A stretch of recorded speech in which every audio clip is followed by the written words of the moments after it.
And as Ellen said, my name is Chuck Ross. I'm the director of UVM Extension, and I've been working with Extension now for just over a year. And it's been a wonderful experience. I knew something about Extension before I started. I know a lot more now than I did then. And what I've come to understand is that this particular meeting of the TOEC is actually a very important and long-standing effort on the part of Extension. And it's a really important, in my view, piece of work that we do as it connects us to communities and the leadership in those communities from all over the state.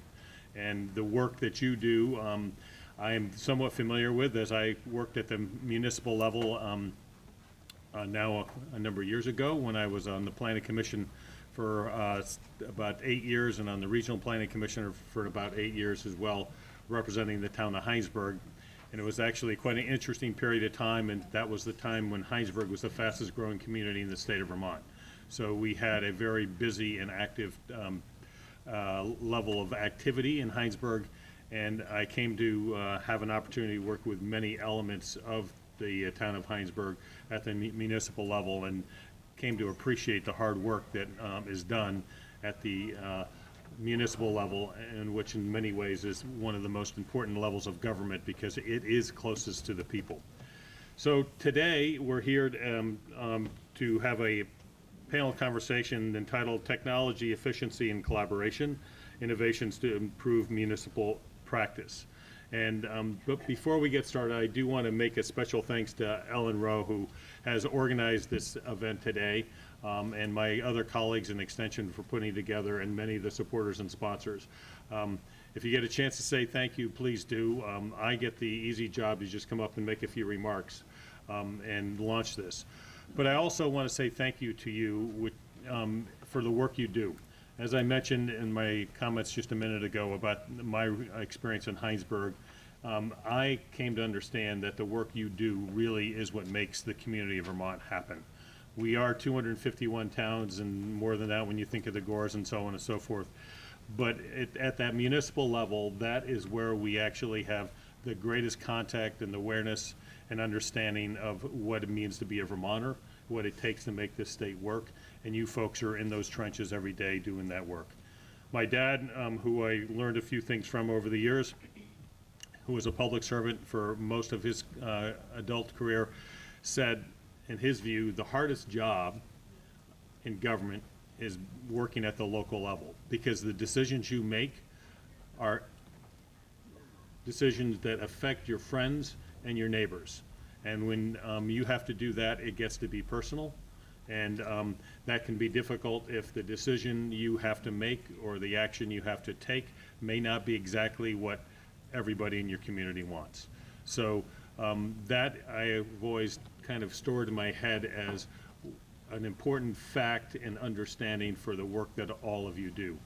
You'll certainly get to do things that make your communities work. You may get some accolades from time to time for the decisions that you make that people appreciate, but I also am aware that you have to do work that doesn't please every member of your community, but it is critical work to making your community work well and hold together. So thank you for coming today and investing another day to do your job better. And I think you'll find that we have a really interesting and informative panel.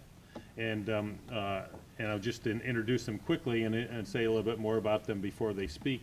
We have Katie Buckley on the far right, who's the Commissioner of Housing for the Agency of Commerce. We have John Quinn, who's a Secretary, and I always get this, the title is Digital Services.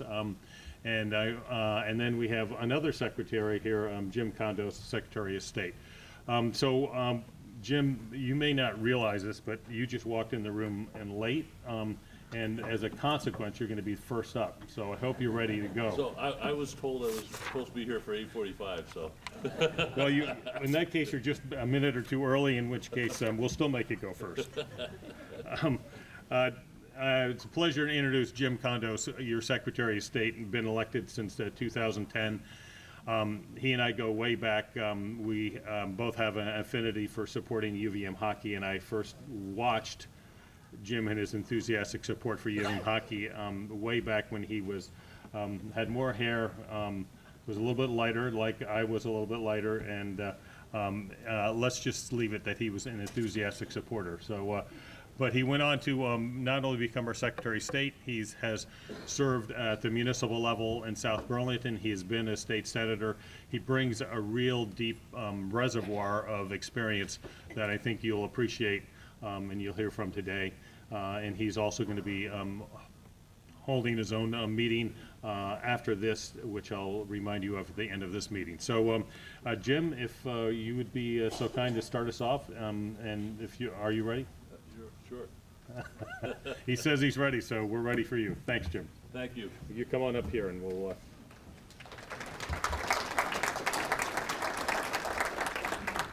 You get to sit down? Absolutely. We'll watch you. I believe, and I just want to remind people that I think that Chuck was the first Vermont hockey player to actually play at UVM. First high school hockey player to play So, the game, yeah. That's a pretty good accomplishment, I think. And we've had a long list since then, but Chuck was the very first. So I'm really pleased to be here. The town officers, you folks are the backbone of what we do in the state of Vermont, and I think it's really important that we all have a somewhat common message. I will say that I think technology, it plays a huge role in what we do now. If you go back 5 years, it probably didn't. It was starting to become a big issue, but it wasn't as big as it is today. We have many situations that develop over time.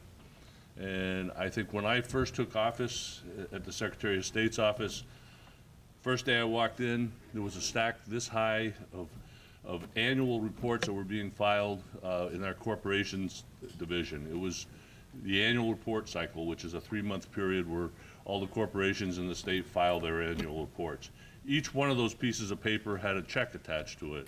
And I remember saying to my staff, "What's this stack?" And they told me, and I said, "How long does it take to get rid of that stack?"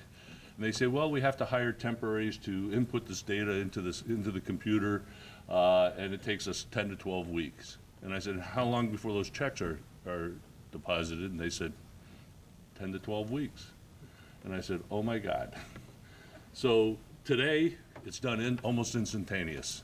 And I think my message to you folks is that technology can be your friend. It can help you be more efficient, certainly more accurate, and it can help you become more productive. And what we have done is actually transformed our whole agency, the whole agency of Secretary of State, into from a paper-driven system to a digital environment. We had literally, back in 2010, zero online activity. We had a website. It was problematic, but we had a website. And since that time, we've completely overhauled at least 6 of our IT solutions that we use, and we've transformed the office, as I said, from paper to digital. It makes us more accurate. It's easier to find. It's more user-friendly. And I think those are important factors that we all need to pay attention to. And we need to remember, it's not us, meaning you, that we're trying to resolve issues of. It's for the public as well. Keep in mind that the Vermont Constitution essentially guarantees the right to know to the public. And we can use technology to accomplish that. And that's the easiest way of doing it. We have more information, and I think John can probably tell you, even within his agency and every other agency, there is more information on an agency's website available to the public yesterday than there was the day before. Today than there was yesterday. And likewise, tomorrow, there'll be more information than is there today. So it's something that's important to do. It's something that you can actually alleviate a lot of the questions that people have because they have to come in and walk into a town clerk's office and ask for the minutes of a meeting when they can just click on the website and get it off of that 24 hours a day, 7 days a week, without even bothering the town clerk. Those are the kinds of things that we can do, and that's why technology is important. And I'm trying to remember what else. I forgot to bring my talking points, but no, it's not there. It's back at the office. The presentation's there, huh? Oh, the business portal. There is a collaboration right now going on between the Agency of Digital Services and Commerce and Community Development to develop a business portal. We have a very rudimentary one that is in existence right now between Secretary of State's office, where you initially register your business, the tax department to get your tax ID, Labor Department where you get your workers' comp or unemployment number. And basically it takes information, it just keeps it flowing through to make it easier. You don't have to re-enter the same information over and over again.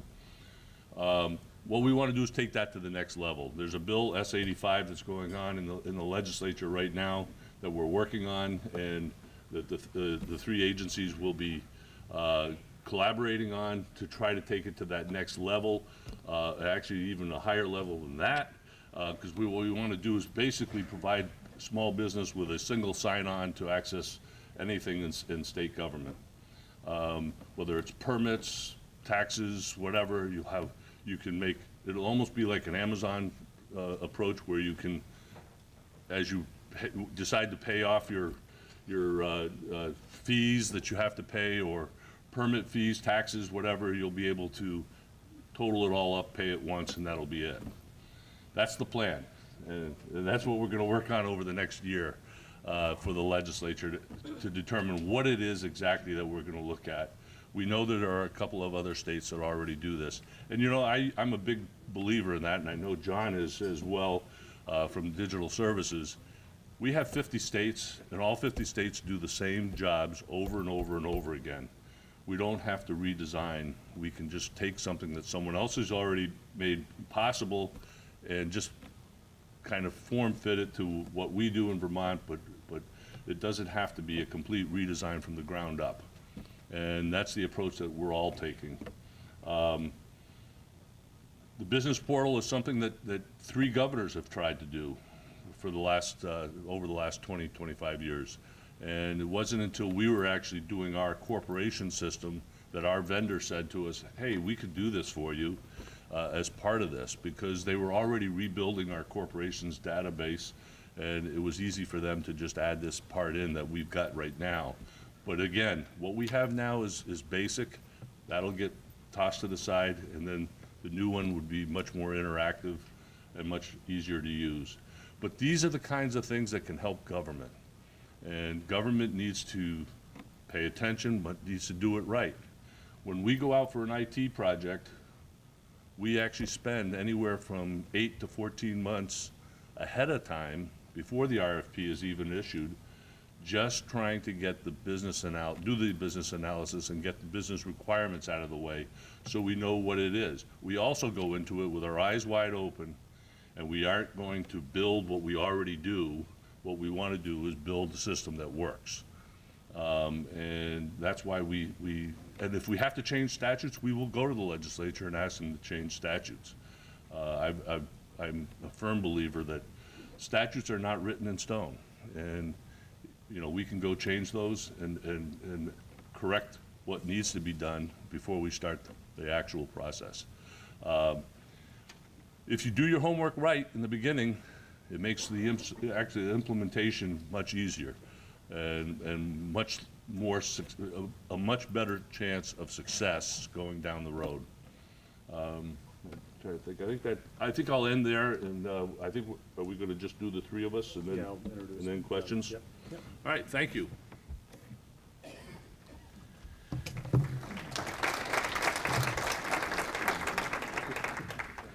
Thank you, Secretary Condos. A little announcement here for those of you interested in using the Wi-Fi for the Capitol Plaza. It's Capitol Plaza Guest, and the password is Montpelier 52, all lowercase. I'll repeat that. So the Wi-Fi signal you're looking for is Capitol Plaza Guest, and the password is Montpelier 52, all one word, all lowercase.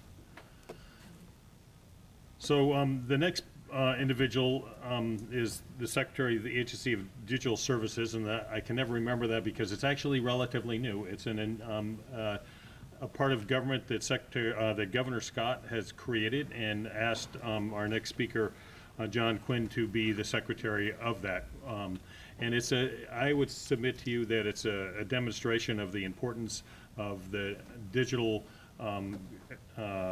component of government, and it's really interesting and I think impressive that the governor selected John.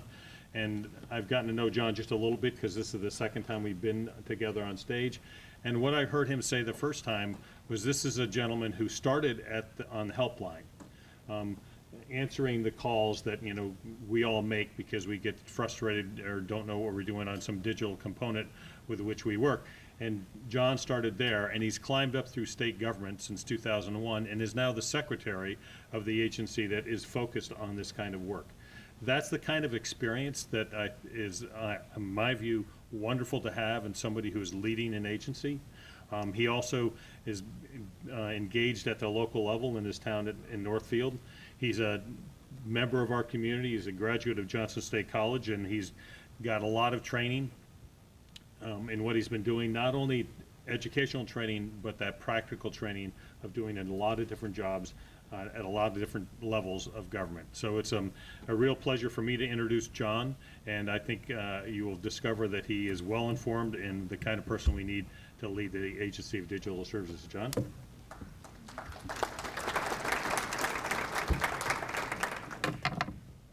Thank you very much, and thank you for having me today. I enjoy coming to these things. As Chuck said, I've spent some time in municipal government. I was a volunteer fireman for 14 years in my community. I was on the select board for 4 years. I chaired for 3 of them. So I feel I've served my time at the municipal level and understand what all of you have, the challenges that all of you deal with from day to day. And also, as Chuck said, I've spent 16 years in state government. I've worked my way up from the help desk to desktop support to server and systems administration to project management to the director of enterprise applications to the chief innovation officer and now the chief information officer and secretary of the digital services. So I have quite a range of experience, and what I would say and what I've learned most about my time at both levels is it's about collaboration and it's about what the citizens want and what they need. And the more we understand that, the better we can serve them. The Agency of Digital Services was created by Governor Scott at the beginning of his term in January, and it took effect in April. And the governor had some simple things in mind. Our mission is to deliver simple and intuitive technology solutions that enhance the lives of Vermonters through the agencies we serve. So why was ADS created? It was to reduce the duplication in state government, to foster communication, and we've done that by consolidating the IT leadership and all the IT positions under one agency so we can better collaborate among ourselves, share resources, share skill sets, and do things in a more cost-effective way. We've streamlined our procurement. It used to take us 19 days in order to get a contract signed through the different agencies. We're down to 7 days, so we've been able to streamline the procurement. We have a centralized focus on cybersecurity for the first time. We've increased the number of positions. How many of you actually worry about cybersecurity in your communities? It's very, very real, and it's something that we should all think about every day. And if there's one piece of advice I can give to you around cybersecurity, it's make sure that your computers are updated and patched on a regular basis. You can have the computers remind you, but that's probably the most important thing you can do. And we've been focused on project management, doing projects better, thinking about what the customer needs, what the customer wants, getting input from our customers. As someone that spent time in municipal government, I know how restricted funds can be and how tight resources can be on the human side as well. not having enough time, not having enough money, not having enough people to work on your projects. So we've had to adapt, and we have to do things differently. And I think looking at things and making things simpler on our citizens is the best way to go. Me personally, I don't have time to go into the municipal office as much as I'd like to.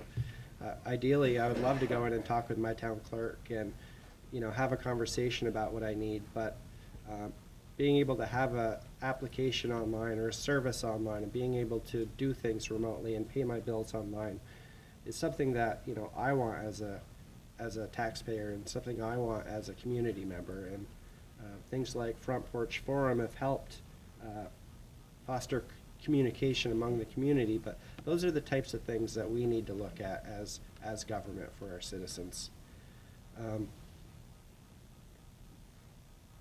With the creation of digital services, we've been able to save our agencies $2.1 million by doing the things that I've talked about. We've saved internally, we've saved $2.5 million so far in just under 10 months. So there is potential for real savings and for opportunity to do things differently and more efficiently. What I would say is it's about planning and making sure when you implement, you have a solid plan and that your processes are worked out and updated and streamlined as best as possible. Spending the time looking at your processes, knowing this is the most efficient way to do something, and then looking for technology is always the best approach when having to implement technology. I would also say you don't always have to implement technology in order to make things better. Innovation isn't always dependent on funds. It's about method, process, and ideas. And with that in mind, ask your employees better ways to do things. Ask your employees, what do you think the citizens want? Ask the citizens, how can we better help you? The state has a number of services online. We've been trying to increase the number of online services that we offer. Our Vermont Center for Geographical Information hosts a number of high-resolution mapping data that can help your zoning offices as well as disaster recovery planning, as well as stormwater issues. As Secretary Kondos mentioned, we have a collaborative effort going on to build a business portal. Think about ways to share resources and ways to get things done that are maybe outside of the box. Don't rely on just your department or your area. Look to the bigger picture. Can you have a cross municipal system? Can one system meet several different needs of your town, or can you share the system with another town? Does every town need to have their own accounting system, or could you share an accounting system with separate pieces for each town? There's different ways to save money, and I think talking with your neighboring towns, talking with different department heads, collaborating is going to be the most efficient way to move forward for all of you. I meet twice a year with my peers across the United States, and I find it's the most beneficial thing for the state of Vermont. It's to know what our neighbors are doing and to be able to share information and learn about their mistakes, learn about different innovative approaches to do things. So with all of that, I'll turn it back over to Chuck. Thank you.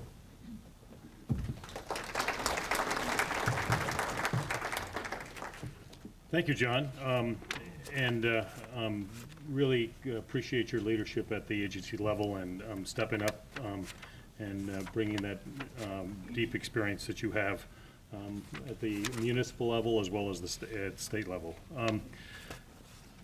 So I want to remind all of you at this moment that now is the time to be starting to think about any questions that you might have, because when we get when our commissioner finishes speaking, we're going to have some time to entertain questions from you. So be thinking about how you could leverage the fact that you have three very experienced people here at the dais that may be able to help you figure out how to manage some of the questions you have around technology in your community.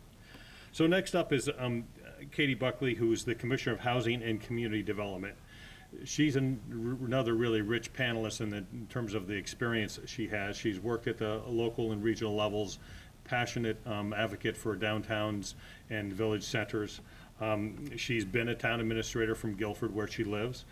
She's then been on the board of directors for the Preservation Trust of Vermont, which is a very innovative not-for-profit that's really probes and helps dig into our local communities on special projects to retain that core character that is so critical. She's been on the board of the Friends of Algiers Village, which I've been down to that neck of the woods a couple times in one of my previous renditions here in Vermont, as when I used to work for Senator Leahy, and he went down to visit the good work that you were a part of in your community down in that part of the state.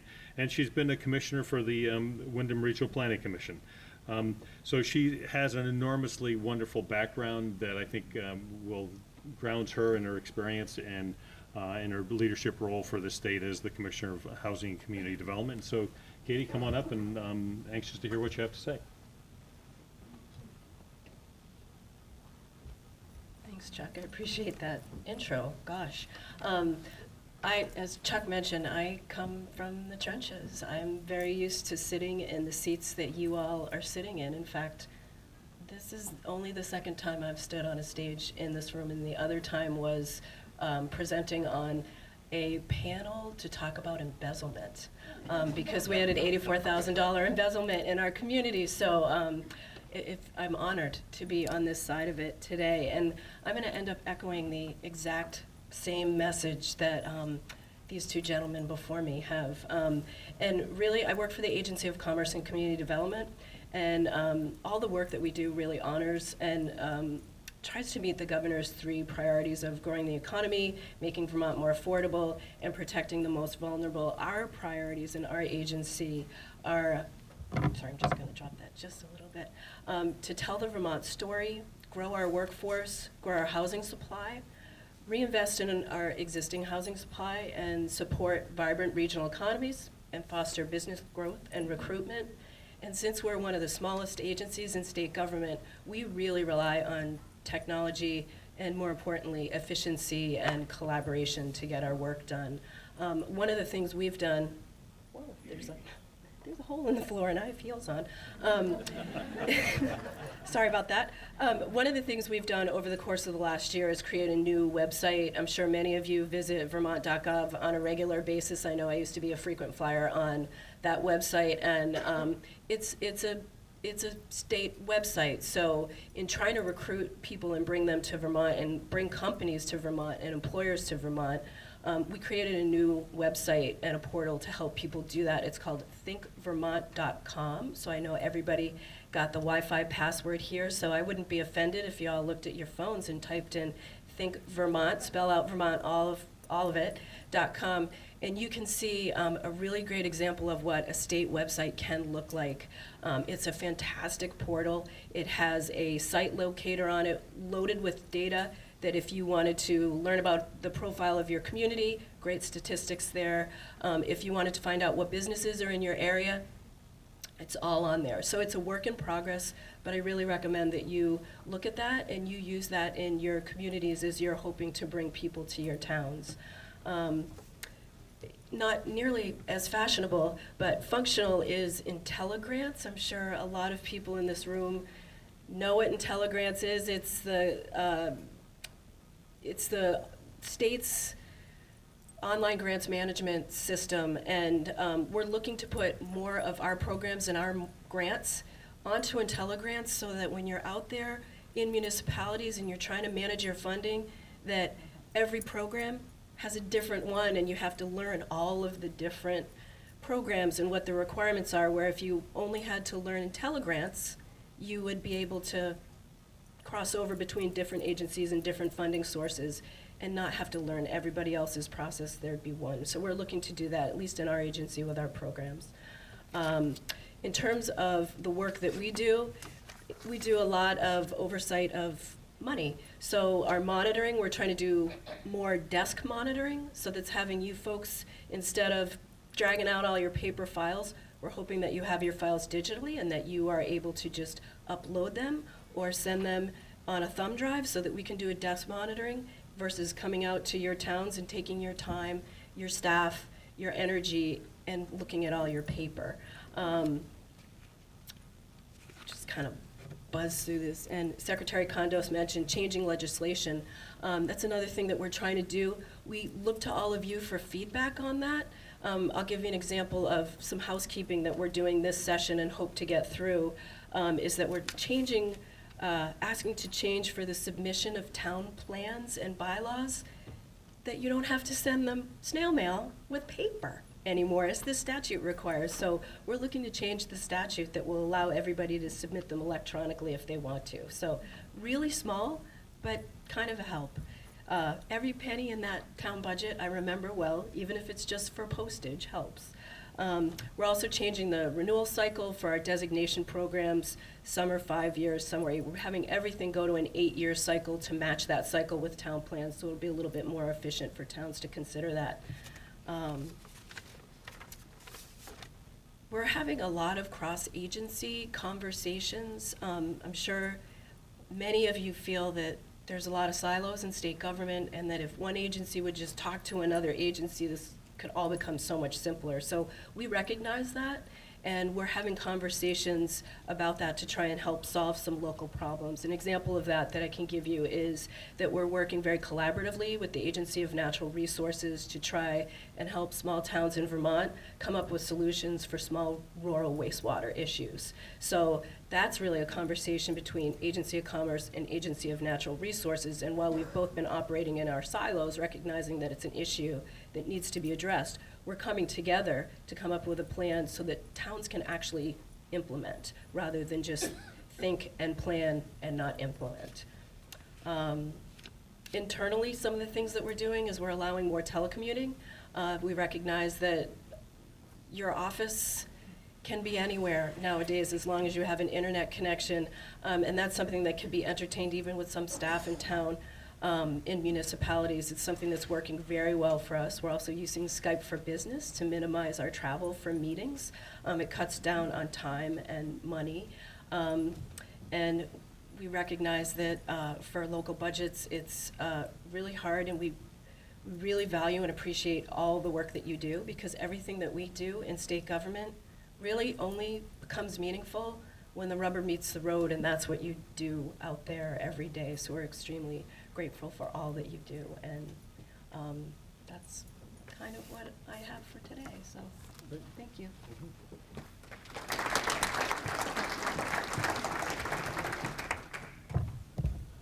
Thanks, Katie, that was much appreciated. So we have some real meaningful time now, and happy to entertain some questions.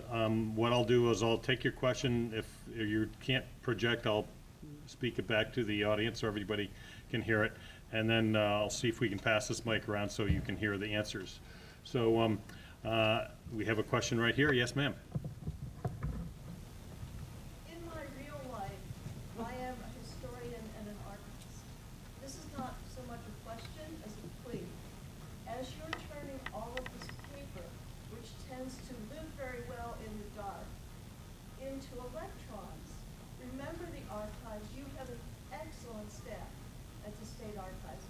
All of this, all of you should be working with the archives to make sure that what has historical importance gets saved for historians 200 years from now. Thank you. So for those of you who didn't hear, it was a plea to work with your digital documents to make sure they are, and work with the state archivists so we don't lose track of those. Any comments here? Since the archives fall under my jurisdiction, I thank you very much for that, because that is a critical issue, and we're facing it at the state level as well. The archives, people don't realize sometimes what we have in the archives and how much information we have there. But let me just give you a quick example. We don't have just the Vermont Constitution there, or the Bill of Rights, the individual Bill of Rights that were signed off by the legislature and sent back to Washington, D.C. But we also have things like old maps, photos and whatever.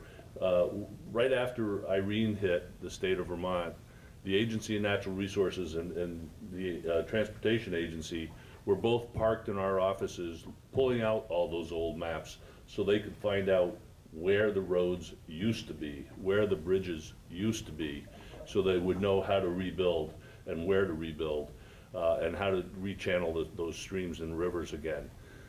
So our information is important, and my staff is really key and willing to work with everybody. We work with town officials all the time. We set disposition orders and retention schedules for almost every record that you keep in your offices. And you can certainly give them a call, and they will certainly reach out to you. Megan Wheaton Book is one of our top archivists working on records management issues. And we also have Nick Canizzo, who is our digital guy, but they can help you immensely in knowing how to store the information to make sure it's kept. We have thousands, tens of thousands of metal circular canisters that have tapes and stuff in them. We have lots of celluloid stuff, and a lot of that's in danger of being destroyed because it just gets old and brittle and will fall apart. And we're struggling with how to protect that information because it is valuable information. So please reach out, and we're certainly willing to work with you. Did you want to say anything?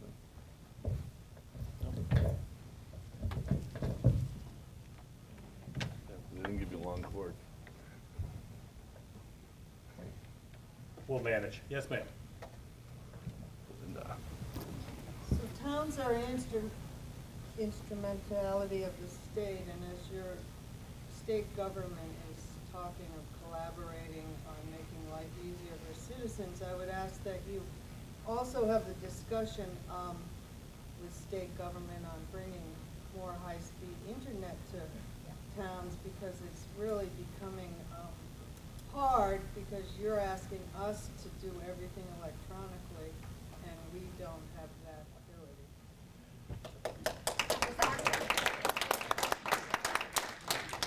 For those of you that might be in the back of the room, didn't hear the question, it was really a request to bring high-speed internet to municipalities, since municipalities are being asked to do so much work.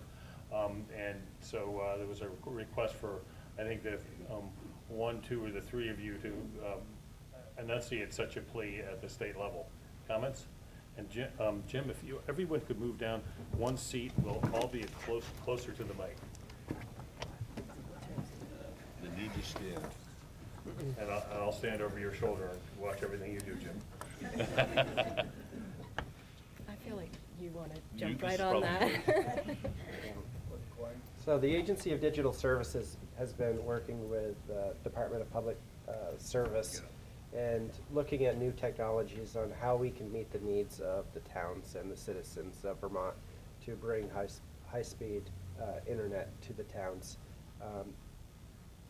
Vermont, along with the 49 other states, have signed an agreement on FirstNet broadband for public safety with the federal government. And through that effort, there will be expanded cell phone coverage throughout the state over the next couple of years. And with that technology comes 5G with your cell phones, which gives you a speed that is way better than most, certainly, that I have in my house. So we look to new innovative ideas from the technology sector to be able to provide that service. There's also a number of new technologies out that can provide broadband over our electric lines. And so there's a bunch of different options. There's no silver bullet right now. Running broadband to every house in every community is very expensive, but it's something that I know is the governor's priority, and he has been directing us to look at different opportunities for our citizens.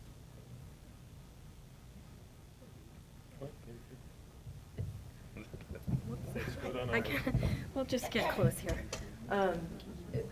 We do recognize that, and it is, I can't tell you anything of. Secretary Condos is Okay, sorry. solving a problem. There you go. You got more now.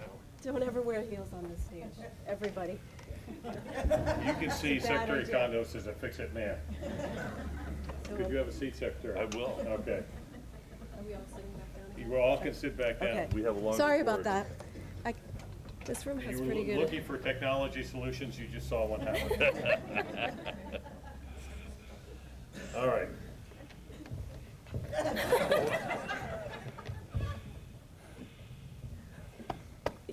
That your voice is heard.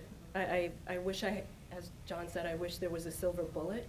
But there are a lot of people having conversations on how to solve that problem in a state with very difficult topography, and it does not fall on deaf ears, and there are a lot of people talking about it, and a lot of smart people trying to put their energy into finding a solution for it. So I know it often feels on the other side of it that you're not heard. You absolutely are heard. We recognize that it's an issue and it impacts the way that we do business. For municipalities, for businesses, for schools, everywhere it's an issue. So it is one that's being discussed a lot. To state the obvious, I would suggest as a former state representative that you and your other colleagues at the municipal level speak up to your state representatives and state senators. These folks need to get your message, and I thought it was quite interesting that we had instantaneous applause for those who heard the question.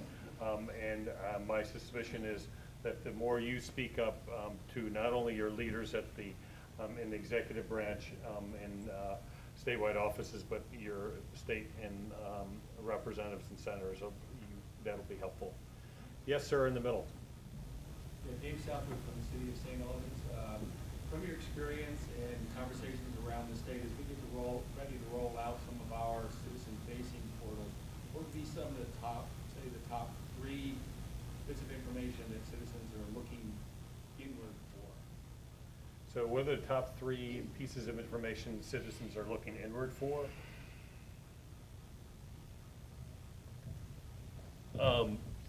From the Secretary of State's office, and many of you probably know that I've been a strong proponent of open government and transparency. I do my annual or biannual transparency tour to explain it. I go to 12 to 15 sites throughout the state. We cover pretty much every corner of the state and everything in between. I would say that the things that we hear the most about are agendas, minutes, when your meetings are, your budget process, the budget itself, simplified budgets, you don't have to get into the detail, although some people want the detail too, but they can ask for that. So I think those are the main things, but then I know that a lot of the first real interactive approaches to using the internet and web portals was the recreation departments, and they used it. I know we're from South Burlington. I served 18 years on the South Burlington City Council, and the Recreation Department put their applications and things online and made it so much easier, so much faster, so much quicker that people really enjoyed that. And so, and just having the ability to know who to contact. In other words, if you have your city council or select board, list their email addresses. The town manager, list the email address. Highway department, list an email address. Just make it easy for people to find things. We hear a number of things. One of the takeaways is not necessarily the exact application or the exact service, but the overall theme is consistency, being able to access the state of Vermont in a consistent way and not have to go to 15 different places in order to get your business done. So being able to provide the citizen with a single sign-on and make sure that wherever they want to go, that sign-on works. So they're not remembering 8 different usernames and 8 different passwords. Being able to make payments online. So for the people that go to work before the town office opens or before state government opens and comes home at 6 or 7 at night after they close, being able to provide that service of doing business. Another thing I hear quite often lately is in the legislative committees, being able to stream not only what they say on the floor, but in the committee rooms, and being able to provide transparency around the committee discussions on how legislation is made. We've put a number of services online, from being able to renew your driver's license, to be able to get your hunting and fishing license online, to be able to register your business and file your taxes. So every day we put more services online. We're doing that through creative financing with a partner where they provide our web services, and in exchange they get a small fee for being able to put those services online. It reduces our staff's time, puts the risk on the company, and provides the citizens with the service that they need in a faster manner than we can provide internally. So right now we're working with a local company on a proprietary thing they call App Engine, which puts all of our forms online.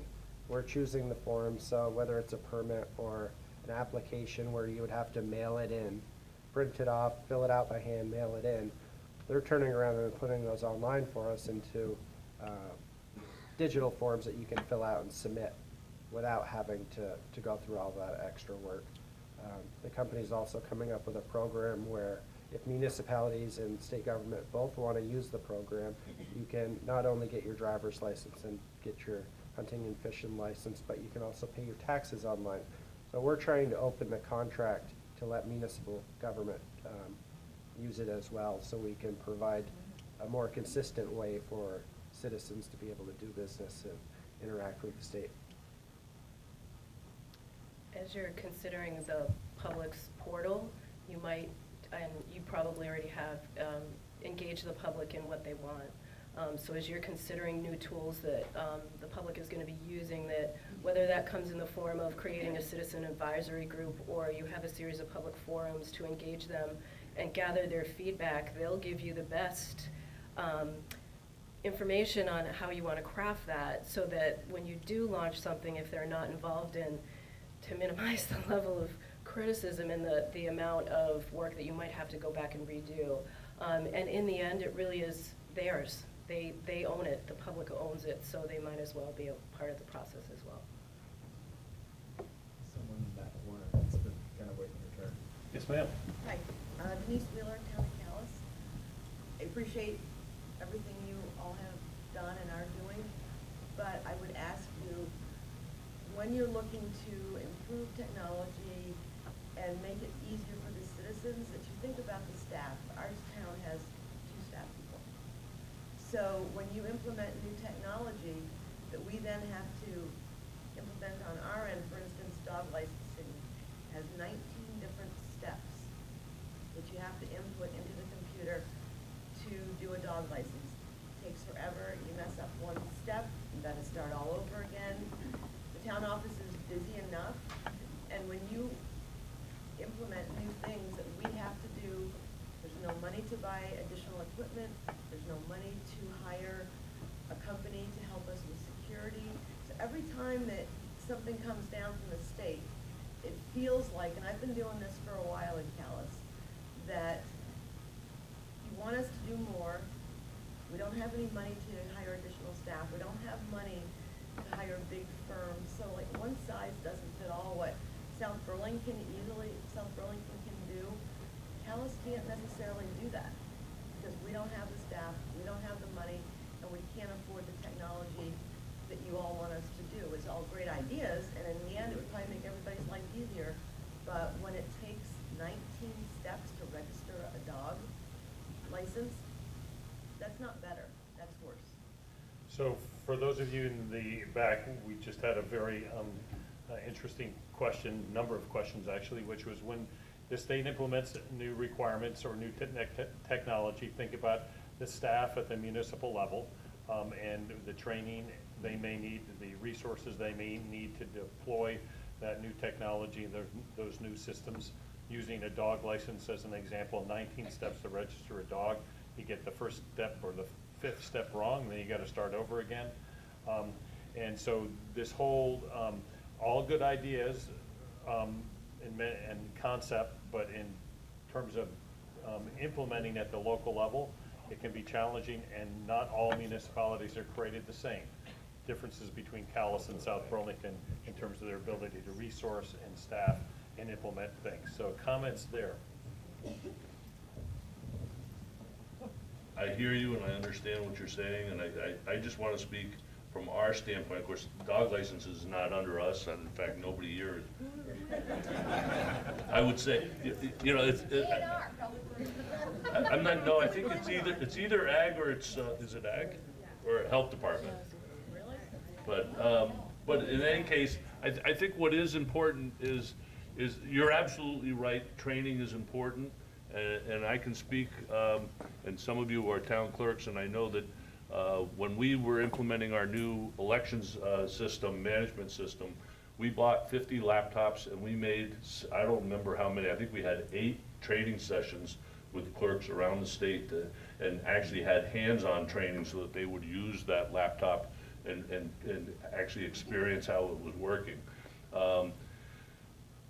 We also had a group of clerks that came into that we used as a user group, as well as the people on the outside who also were going to use it. So I think those are important factors that have to be considered when we're doing this stuff. But I think this is what John and I were both saying at one point early on, that we need to, you can't just start making changes to the systems that we already have. You have to look at the entire process and see, how can we do this better? How can we reduce?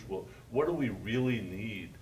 I think when we were doing our annual report, our business corporations registration system, we actually we brought people in and asked them, what is it, the information that you need to have from us?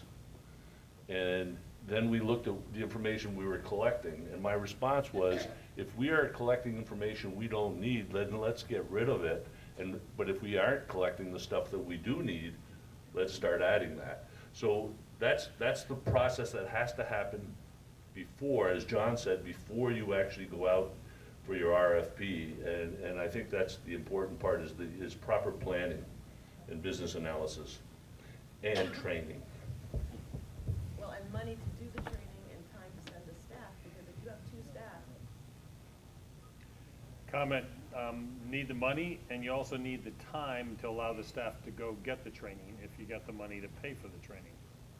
Right, and that, as we've said, and we're not doing it perfectly. You know, we're trying to assist our sister agencies in getting better at this, and trying to plan ahead of time and plan out, you know, what is it that the citizen needs? How can we better provide this, but also make it easier for the municipalities and lighten their workload so they can spend time doing other things that may be priority as well. So it takes time to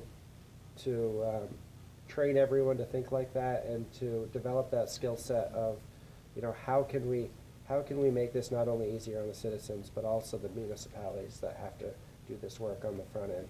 But as a taxpayer in Calais, I appreciate your comments, and can certainly relate to them after being on a select board. So we'll definitely follow up on that dog license thing. yeah, well, this is what I'm on the select board and have been for quite a while, so I hear a lot of stuff from the town office staff. Some of it is just absolutely ridiculous.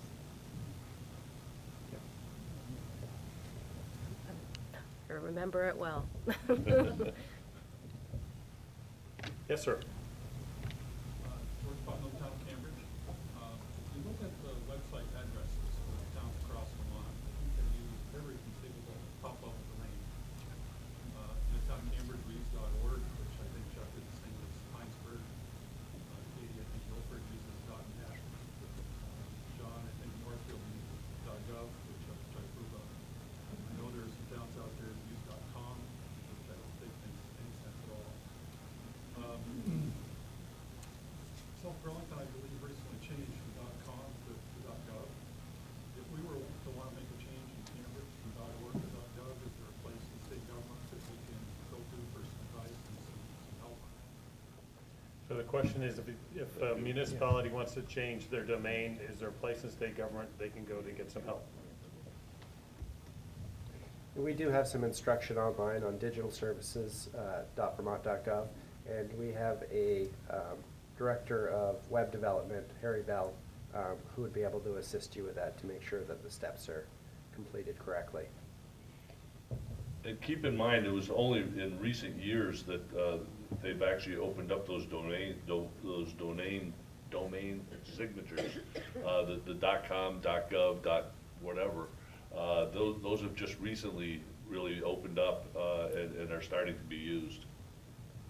I think this is another challenge of technology moving so fast. When towns stood up these websites 10, 15 years ago, there was no planning ahead of time necessarily at a higher level for consistency on what should be used where, and towns were doing their best. But as technology advances, we're learning that consistency matters, and to make sure that the planning's done and the name and standards are done for the long term and for archival reasons, to make sure things are easily accessible and we're able to trace. I also want to add, and I don't know in this specific area, but I see Abby Friedman in the back of the room from VLCT, and her help desk, the Municipal Assistance Center, is really an excellent resource for, if they don't know the answer, they'll find the answer for you. And they have a team of people that they can use as well. Please reach out to them. Great, we have about 10 more minutes. Yes, ma'am, in the back. Hillary Francis from Brattleboro. I heard talking about working remotely and Skype for business. And I just had a question about public meetings. We're one of those unique towns that has representative town meetings, and they're up to 154 voting members at a representative town meeting. Some of those town meeting members have requested, what if I'm out of town, I want to participate, can I participate remotely? Our take on that is we want to use technology to inform people, hey, the meeting's happening, there are this many open seats, this is how we run for office, inform the public you can come, but we feel it's important to have people actually in the room during the meeting who are voting. And I wanted to get your take on that, as well as open meeting law and how it pertains to discussion prior to a meeting. So if some of the elected members were communicating over email or an open Facebook group, open to the public, they're using technology, using social media, which we're encouraging, and we're struggling to get enough people engaged and interested, and that's a way to do that, but they have to do it within the confines of the law, and that law is somewhat vague as it relates to social media and things like that. So I just wanted to get your take on both of those. All right, two-part question. The second part about open meeting laws and public records laws is actually the topic that Secretary Condos will be speaking about in the next round of conversations at 9:50. The first part of the question was about how to use technology in Brattleboro's representative town meeting situation, but I think the question is applicable to how if and how you can use technology for participation in decision-making as well as information provision. So I'll give it to you, Jim, for maybe questions 1 and 2. And Sure.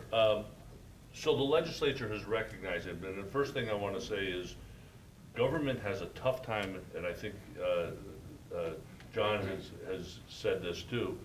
Government has a tough time keeping up with technology. Technology changes so fast today that you can't keep up with it. There's more technology in this phone than landed on the moon. And that's reality, and we have to face up to that, and frankly, you have to try to stay ahead of it, but it is difficult. With the issue about town meeting and or open meetings, there are requirements that have to be. Keep in mind the one underlying principle: the public has a right to know, the public has a right to attend, and the public has a right to participate. And if you keep those in mind, then everything else kind of falls in place. The statutes were changed in 2014 to allow for, not that it wasn't allowed, but it was made it clear, the requirements for doing, for having people who are remote. And you can even have a quorum be remote, but there are requirements that, it would take me too long to go through them all, but I can tell you that there are ways to do it. And I'll just speak, back when I was on city council, back in 1998, when Act 60 first passed, there was a piece in the Act 60 bill that actually said that any tax stabilization agreements had to be finalized prior to July 1st, 1998. We were in the process of working with another municipality who owned the airport to come up with a tax stabilization agreement, and we were down to the last week before the July 1st deadline. The unfortunate part was 3 of the 5 of us were out of state on vacation, and we had to figure out how to do it. And at the time, our lawyer said, as long as you designate a place, you warn the meeting, people have an opportunity to be there to listen and be heard, that you could do it remotely. And that's what we did. And that's what the requirements are, the basic requirements are, that if you're gonna hold, if anybody's gonna be remote, then they have to be able to hear the whole meeting, they have to be able to participate in the meeting, and the people who are in the room have to be able to participate and hear what's going on as well. So those are kind of the requirements, the basic requirements, and we can go into the rest of that stuff, but I would just as soon say, come to the next session. I'm not sure where it is, but come to the next session. Is it in the Montpelier room? No, it's, I'll make an announcement Okay. about that. Because we're gonna talk about it at that time. Yeah, there's 2 levels actually. If I could. So in boardroom 335 will be Mr. Condos' session, and then after lunch, there's gonna be even more details on the open meeting law. Carl Andier, one of the municipal assistant center attorneys, is gonna get into more of the details than maybe you would like to know. So for those that are interested in following up with Secretary Contos, it's boardroom 335 on the 3rd floor, and you can get there with the elevator right by the front door. Katie or John, anything to add to that? No. Okay. We just have a few minutes left, and I think this gentleman right here in front. John LePage, City Council, Barry City. On the digital technology and open meetings, and on that topic, had an interesting experience in our own City Council a week or 2 ago when a councilor suggested that we perhaps look into having our City Council meetings on Facebook Live so that everybody can be more connected. And I don't want to come off sounding like a total technology dumpster, but we realize that technology moves faster than our thought processes, in which we need to use to apply it to real benefit. And the one thing that instantly occurred to me is if we can stream the City Council meeting on Facebook Live, it's a great way for people to pretend that they're participating as opposed to being there. There will be no replacement ever, there never has been, there never will be, for showing up and being in person and speaking up. And please remember that, not to dismiss technology, but not to think of it as God and do all and be all. So, thank you.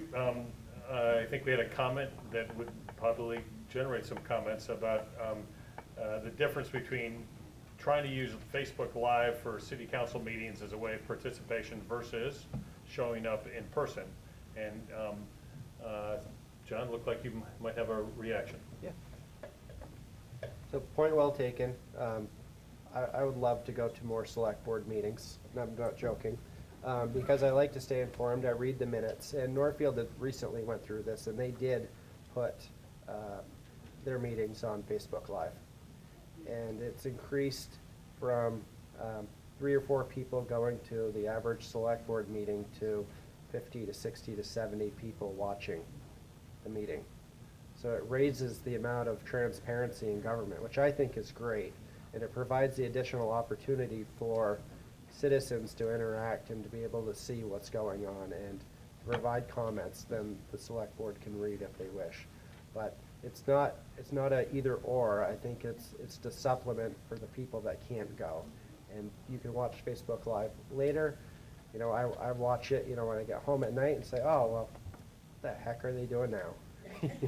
You know, but I would have never known if it wasn't for that option, because the minutes don't always cover it. So I do think it adds additional transparency, but point well taken. I think, you know, being engaged and being there is the best way.